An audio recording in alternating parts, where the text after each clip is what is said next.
This is not the end, friend. What's up, Hellraisers? Welcome back to yet again another movie review. Welcome to The Curse of Chucky 2013. I love this movie. We're not gonna waste any time. We're gonna dive into this because this movie is without a doubt a lot of fucking fun. Before I get into all the good, the bad, and the ugly, let me give you a bit of plot of what this movie is about. This movie tells a story about Charles Lee Ray going back to the beginning where it all started. This time, he's looking to finish what he started. And now, he's finally back at the beginning, and now he wants to kill off the last remain of his origin story. To kick things off with my first pro, will have to be connecting the film to the OG film from 1988. I will be completely honest. 1987, yeah. So connecting the film to the 1988 version, 87, why I keep saying that? It's really good because I've always wondered what what Chucky, Charles Lee Ray, did before we got to that opening scene in the OG film. And in this film, it shows you everything that unfolds, and I do like that. However, I wish they would have made this more tied towards showing the actual origin story of Charles Lee Ray. That would have been very interesting to see. But I do like how they connect the dots with this film, and then they show you a flashback that leads to his iconic death in the OG film. I do love that. It kind of ties into what this movie is all about. Another part for me will have to be Bride Duff. Once again, we back at it, despite the fact that how terrible he was in the seed of Chucky. In this film, he's back at where he's supposed to be, having fun with Chucky. That's the most important thing. Have fun. And in this film, he having fun. He not goofy, which we'll get back into later. And so in this film, he much more serious. He's dark. And he much more sinister this time around, and I do like that because the joke was starting to get a little bit repetitive if they would have kept it going. And so for me, I feel like if they would have kept the joke going, it would have been a little bit too much. But in this film, he's serious, he's dark, he's sinister, and exactly what Chucky needed. And to go along with that pro is Bride Duff's daughter. Bride Duff's daughter is definitely a good spin on the franchise itself. I kind of felt sympathy, which I did, felt sympathy for her character. Spoiler, because Bride Duff kidnapped her mother and held her hostage, and he stabbed the mother while she was pregnant with her, and so that basically paralyzed her where she couldn't walk, so she was stuck in a wheelchair. I do like that. It's a good way to change up the pace of the story and to add more layers and more depth to the story as well. I will truly say if they didn't put her in that role, I don't know if I would have liked this movie as much as I do. Another pro for me would have to be something I don't hear anybody talking about is that creepy ass house.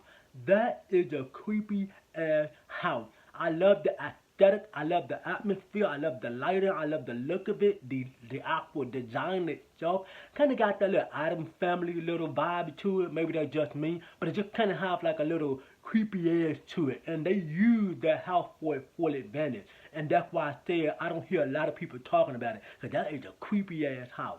And a big pro for me is that sweet corner candy, baby. Yeah, that's right. There's a lot of kills in this movie. Some good ass kills. In particular, there's one kill where the preacher get fucking decapitated by his own car, but his head was stuck in his car. And so the fire department, the fireman pulled the hood off his neck, and his whole neck just fell back. Yay, that is some crazy shit. And then there's another kill in here where he stabbed the lady in the eye with the knife. Boy, there is some carnage candy in this movie, and I love it. Make sure y'all stay tuned for the fucking top 10 or top 15 best Chucky kills, because that's going to be a good ass list as well. But yeah, like I said, the carnage candy is fucking awesome. I love it. And another pro for me will have to be, there is one particular subplot in this movie, spoiler.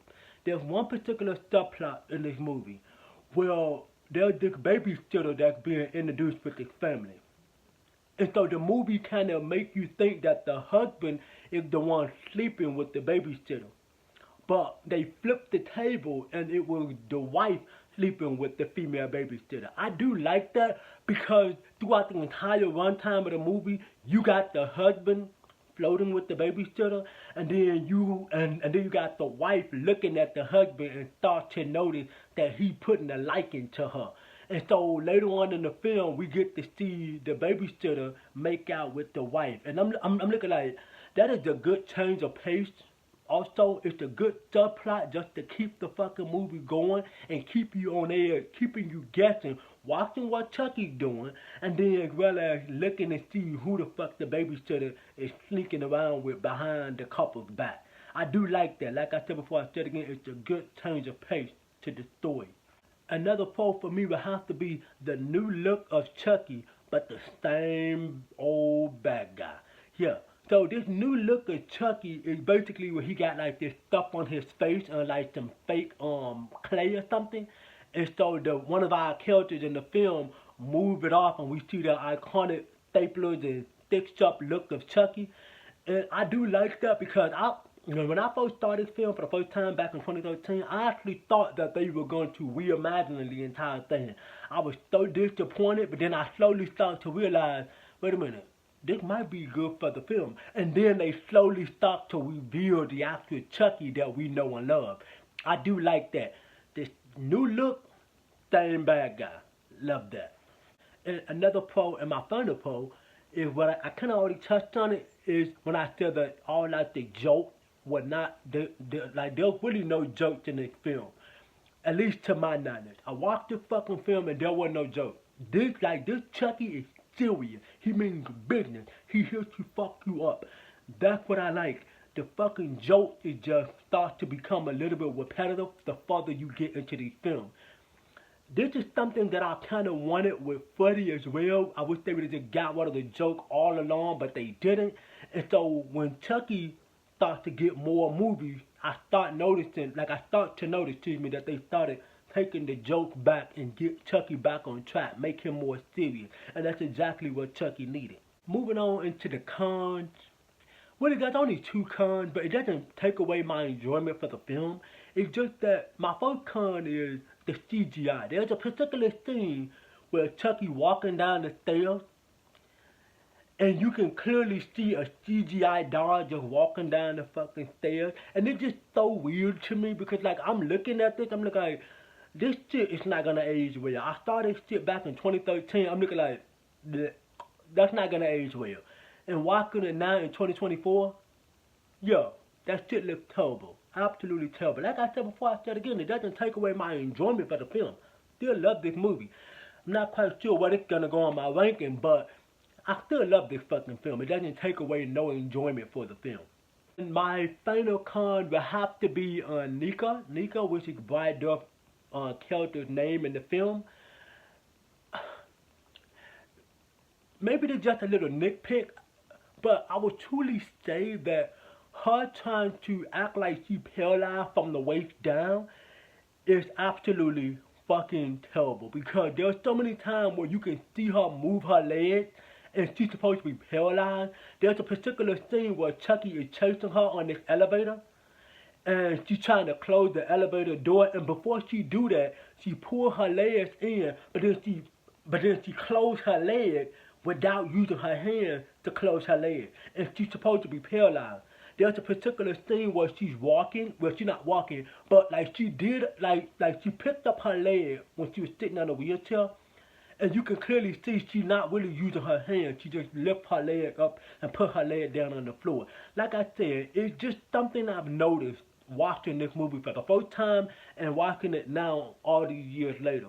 And I'm going to be completely honest with you, I'm pretty sure a lot of people probably going to overlook that, but that's something I've noticed with this film. She doesn't act good when it comes down to her being paralyzed. Her performance is great.